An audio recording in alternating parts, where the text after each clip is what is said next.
Ողջույն բոլորին, այս տեսանյութում դեկտեմբերի 27-ի լուսնային օրացույցն է։ Լուսինը կլինի 9 օրեկան։ Սկսվում է ժամը 12:54 րոպեից մինչև դեկտեմբերի 28-ը ժամը 13:01 րոպեն։ Այսօր լուսինը կանգնած դիրք ունի ժամը 11:03 րոպեից մինչև 12:02 րոպեն։ Դեկտեմբերի 27-ին լուսինը անցնում է խոյ նշան, գլուխը, ատամները, լեզուն, շերտավոր մկանները, առնանդամը, լեղապարկը, զարկերակները և արյունը։ Այս օրգանները բավականին զգայուն են և դրանց նկատմամբ լրացուցիչ խնամք է հարկավոր, իսկ աճող լուսնի ժամանակ վիրահատություններ չի թույլատրվում։ Լուսնային 9-րդ օրվա խորհրդանիշը դա չղջիկն է, նախազգուշացում և ինքնապաշտպանություն։ Օրվա կարգախոսը ժամանակն է դանդաղելու, շտապելու կարիք չկա։ Օրվա գույներն են կարմիրը և կապույտը, օրվա քարերն են ալեքսանդրիտը, ռաուխտոպազը և օձը։ Նաև համարվում է ծիր կաթին։ Այսօրը կոչվում է կարմայական փորձությունների օր։ 9-րդ լուսնային օրը մենք աշխարհը տեսնում ենք ծուռ հայելու մեջ։ Սա մոլորությունների օրն է։ Մենք սխալվում ենք, բայց միևնույն ժամանակ ձգտում ենք ամեն գնով պնդել մեր ասածը։ Այսօր հսկայական թվով վեճեր ու կոնֆլիկտներ են լինում։ Այսօրը ոչ ոք չի լսում դիմացինին բացի իրենցից, և միևնույն ժամանակ բոլորը վստահ են իրենց բացառիկ և բացարձակ իրավացիության մեջ։ Մեզ կարող են հետապնդել անհասկանալի վախերը, և ավելի լավ է չտրվել դրանց։ Ինքնապաշտպանության համար անհրաժեշտ է ընտրել համապատասխան հանքանյութ կամ փայտ։ Քարն առավել արդյունավետ կլինի աջ ձեռքի միջնամատի մատանին որպես կամ որպես շղթայի կամ թելի վրա կախազարդ օգտագործեք։ Իսկ փայտե կտորն ավելի լավ է կրել աջ գրպանում և ժամանակ առ ժամանակ շոշափել այն։ Փայտե թալիսմանն ավելի լավ է գնել կամ պատրաստել ձեր ծննդյան օրը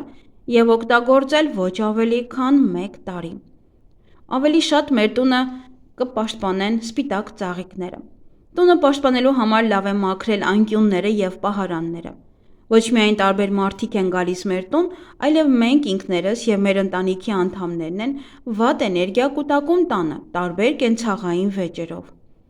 Շրջեք բնակարանում ժամացույցի սլաքի օգնությամբ վառվող մոմը ձեր աջ ձեռքին։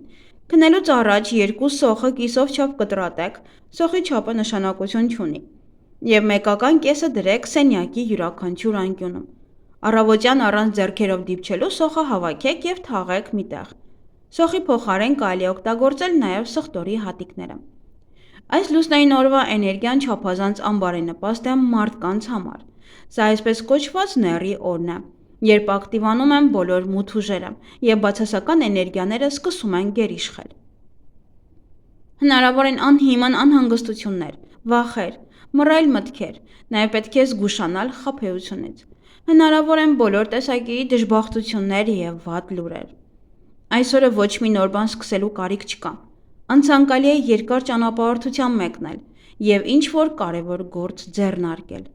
Հետաձգեք մինչև ավելի լավ ժամանակները այն ամենը, ինչ կարելի է հետաձգել, քանի որ կարող է ամեն ինչ ձախողվել։ Փորձեք զսպել ձեր զգացմունքները, էմոցիաները, նույնիսկ եթե ինչ-որ մեկը կամ ինչ-որ բան ձեզ հրահրում է կոնֆլիկտի, զայրույթի և ագրեսիայի։ Մի փորձեք ինչ-որ մեկին ինչ-որ բան ապացուցել, պաշտպանել ձեր կարծիքը։ Այսօր դա կարող է սխալ լինել, իսկ վաղը դուք կզղջաք ձեր երեկվա պահվածքի համար։ Հանգիստ անցեք ձեր սովորական գործին և հանգստացեք։ Նրանք, ովքեր հիվանդանում են այս օրը, պետք է իմանան, որ հիվանդությունները վտանգավոր են, բայց ոչ մահացում։ Հատկապես խոցելի են սիրտն ու նյարդերը, չի բացառվում նաև թունավորում։ Հղիություն այսօրը համարվում է նեռի օր։ Այն հակացուցված է մտերմության և բեղմնավորման համար։ Եթե հղիանաք այսօրը, ապա նա կարող է դառնալ հազվագյուտ չարագործ, վտանգավոր կախարդ կամ սև մոգ։ Համենայն դեպս մետաղադրամի մյուս կողմն էլ կա։ Եթե երեխան փախչի նման ճակատագրից, ապա նրա կյանքը կդառնա սարսափելի տանջանքներով ու փորձություններով լի։ Լուսնային 9-րդ օրը ծնված երեխաները երկար ու բեղմնավոր կյանք են վարում, բայց ոչ շատ հեշտ։ Հաճախ նրանք դժգոհ են և տառապում են ուրիշների կողմից առաջացած թյուրիմացություններից։ Նրանք պետք է անընդհատ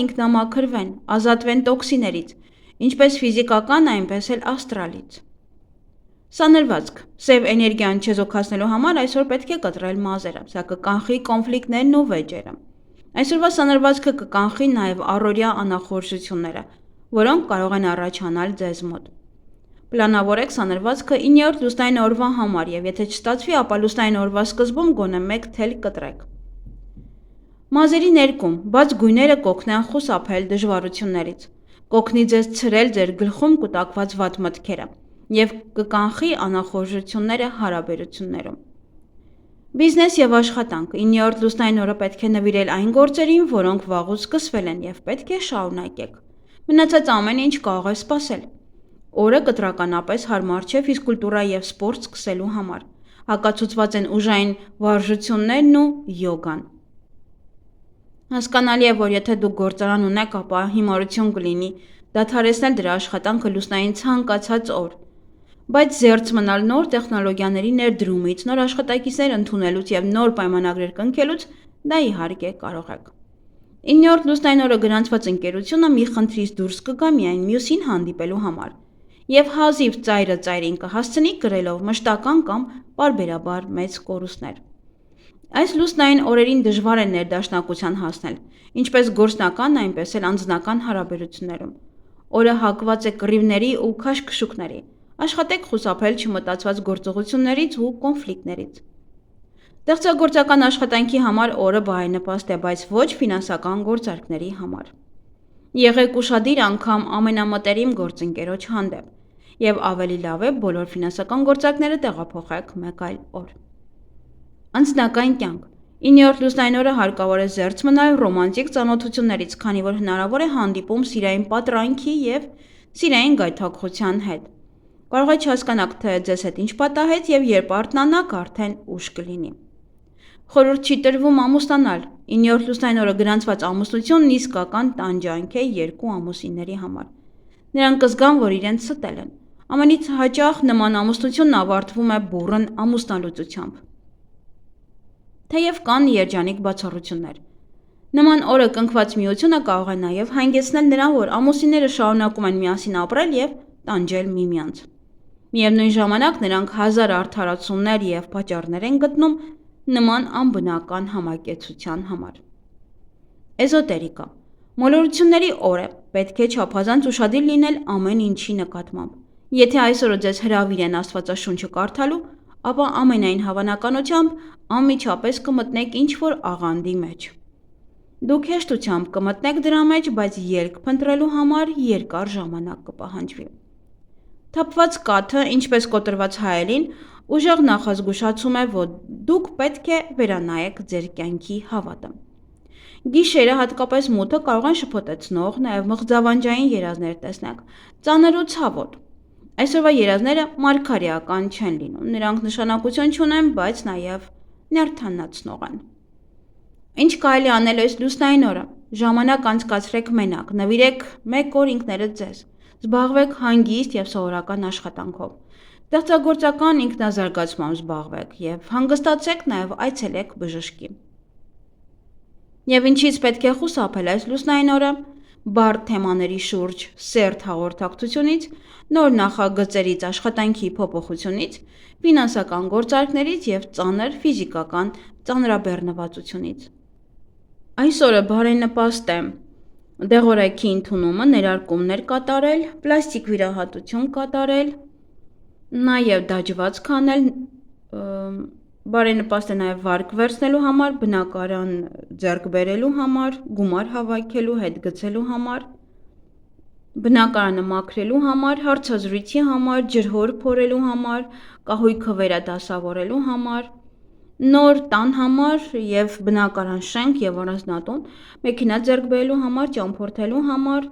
ձվերը դնելու ինկուբատորի մեջ եւ ծանոթանալու համար այդքան է բարենպաստ ինքը չեզոք է, ուղղակի պետք է շատ մտերմություն չլինի։ Եվ այգեգործության համար բարենպաստ է բույսերը ջրելը, պղպեղ հավաքելը, բարենպաստ է մայնացնել վարունգը, բազուկի տնկում խնձոր հավաքել, բույսերի համար է լավ, չգիտեմ դա ինչն է, հատումներ, պահպանություն, Եթե ուզում եք տեղափոխեք, ապա կարող եք տեղափոխվել, ձմերուկների համար է լավ, խաղողի տնկման, ազնվամորու համար է լավ, կարտոֆիլը տնկելու համար է շատ բարենպաստ։